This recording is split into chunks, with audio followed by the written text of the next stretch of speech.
This stitch is the detached chain stitch. You're going to make a basic chain stitch by bringing your needle to the front of your work, holding your thread with your left thumb.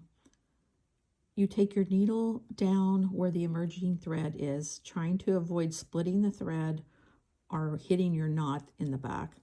Come out 1/4 of an inch ahead, keeping your thread under your needle, and pull it through. That is a chain stitch. To make that a detached chain stitch, you're going to anchor this top part right now by putting your needle down and making, I would say, a little tacking stitch is what I call it, at the top of your chain stitch. And that is a detached chain. You can use it for texturizing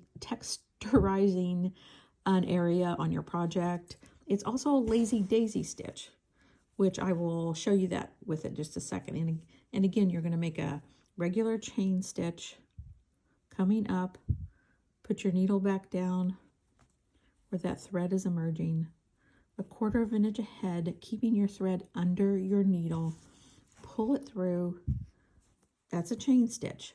A detached chain stitch is tacking that little stitch over your thread at the top of the chain stitch. That's another one. When they make it a lazy daisy is when you make it into a flower, is what I call it.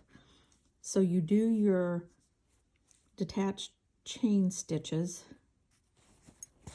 in kind of like petals. So there would be one.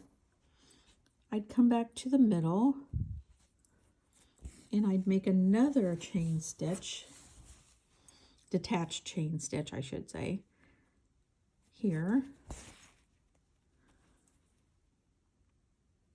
tacking it down, and you keep going around to make all your petals.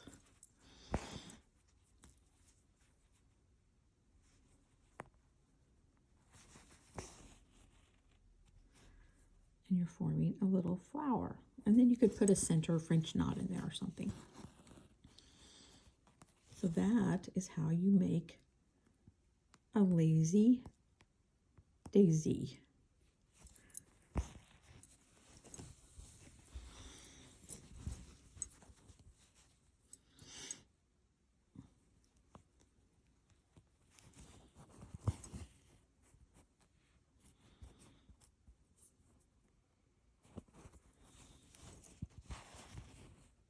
And you would go around with a couple more petals and you would have a flower.